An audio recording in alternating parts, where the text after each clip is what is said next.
I'm not ready for the trig test. Do what? Trig quiz today.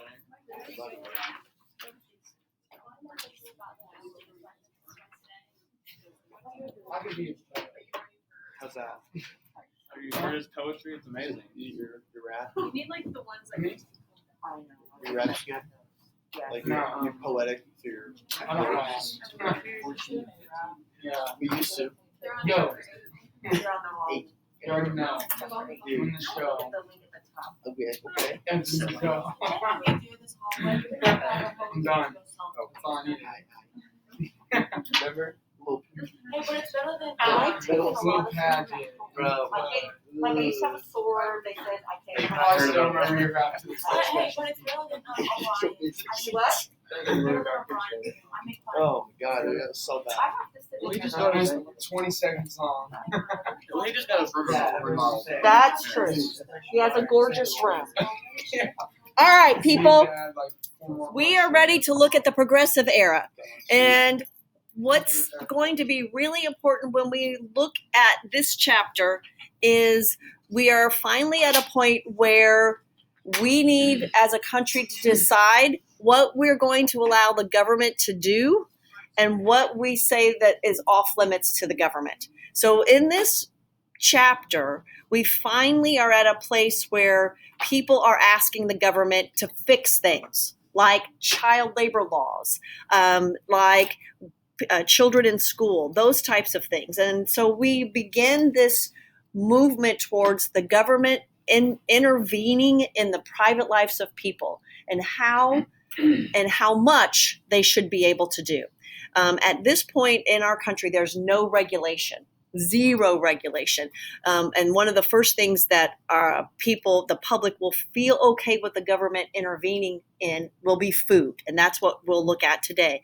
It's a reading from a book called The Jungle. It's a fiction book, but it's about the meat processing plant that happens and all the yucky stuff that happens. Interaction with all SSA and ag members, please report to the gym for their picture. So we start this fine line. And the other things, again, about food, there will be a huge issue in New York City with milk. For dairy farmers to make more milk, they have to buy more cows. And so that wasn't cost prohibitive. So what they did was they watered down the milk. And when you water down milk, it changes the color. So they put something in the milk to make it back white. And they either put chalk or paint. And a whole lot of kids got sick and died as a result of that. So food is one of the first places where people will say, we need the government to make sure that the food we eat is good food. But then we'll start this slippery slope. How much do we let the government intervene into our life? So that's what we're looking at with our progressives. Now, here's the difficulty for students. Populism is gone, and we move into progressives, which sound a whole lot alike. There's a lot of similarities. They both start with P.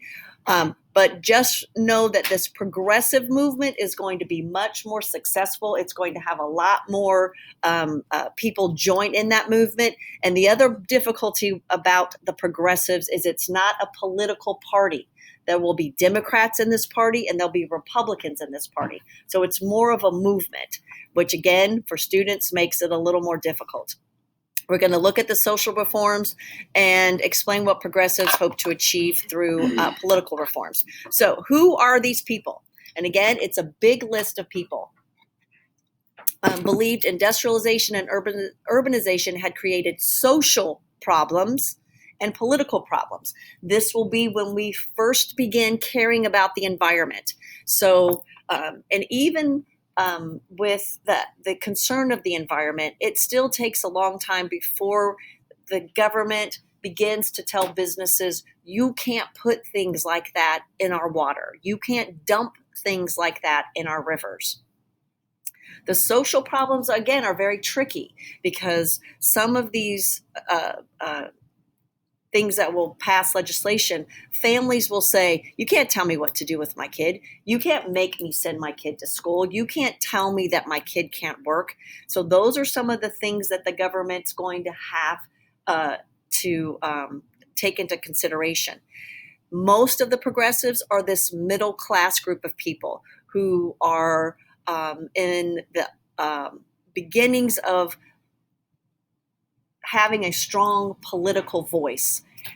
Wanted to reform by using logic and reason. So that's how we do this. We've got using mathematical stats, all types of things to explain why things needed to change. And last is that really, really important thing. This is not a political party.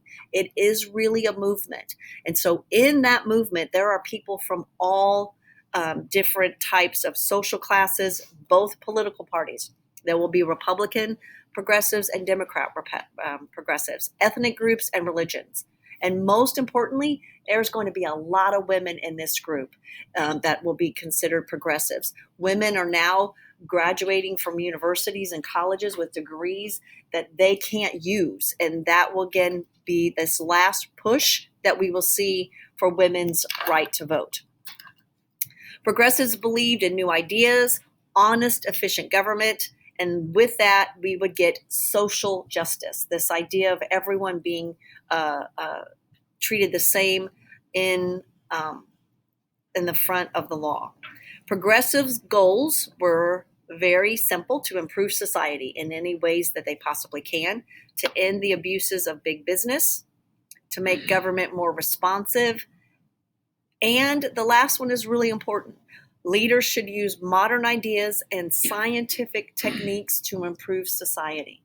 So this, again, is a switch from this idea of old thoughts are the best thoughts, and we should move forward as a modern society. Science is pushing us in that direction. The Industrial Revolution has changed the way that we interact with machines, and we should be able to use that to improve society. And so that, again, is what progressives will be working towards.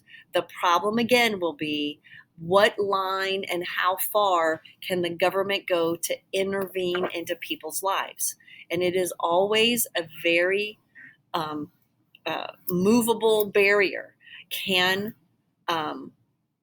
you not get your kid vaccinated? Well, you can, but they can't attend public school. So there are lots of these things that are going to push the barriers between your personal liberties and the rights of the whole. And again, the parts that we'll start looking at first, we'll look at food. Populists versus progressives, very similar. And I'm sorry that staple's on the different side. New printer, I'm still trying to figure out how to work it. So populists and progressives are similar. They both want government reform. They both want to end the abuses of big businesses. So that is how they are the same, but how they're different and what makes the progressive movement last. Because remember, populists were just usually made up of farmers and located in the Midwest. The progressives are going to have all different types of people from all different spectrums. And that is what makes a movement really work, when you have a lot of different people with a lot of different ideas, right? Populists were only farmers and workers, and the progressives will be middle class and educated. And really that emphasis is on education, that these are people that understand the way government works. They understand how to make change. They understand how to work within the system. And the middle class, again, is going to drive that train. They are going to be the ones that say, things need to change for our families. You need to make sure that the food I buy for my family is not going to endanger them. And again, that will be the difference in the progressive movement lasting a long period of time. And I'll come back to this one if you need me to come back to it. So progressives targeted a lot of issues, a lot. Corrupt politicians, trusts, big business, social inequities, And very specifically in the middle of that one is the right to vote for women. That, again, will be one of theirs. Reform city services such as overcrowding, sanitation, safe drinking water, reducing the gap between the rich and the poor, which they will not be able to do. No one's really been able to do that ever. And social welfare laws to protect children. If we look at this list from a 21st century and think what and which one of those did they actually accomplish, every single one of them, except reducing the gap between the rich and the poor, will be done by the progressives in this 20-year window. They will end the political machine. They're going to end the trust. Social inequities, for the time period they will work on, there will always be social inequities as long as there's people who think differently about other types of people. The right to vote for women, check mark. They are certainly going to reform cities' drinking water, their sanitation, and social welfare laws to protect children. And those social welfare laws really, again, will be a big push back from families. You can't tell me I can't hit my kid. You can't tell me that I can't keep my kid at home instead of sending to school. That, again, will be a huge change in the way government intervenes and interferes in the lives of everyday people. And I'll come back to this one. I'm trying to get this before the next big group of people. So this is where we'll stop for the day if we need to. Muckrakers use investigative reporting to uncover and dramatize social ills. So what you're going to read today, The Jungle, is not a real story. It's a fiction. It's a novel. And these muckrakers expose, and we're going to see that word muckrakers a lot. Muckrakers are people who stir up poop. That's their goal. You can replace poop for whatever word you want. But that's what they're doing.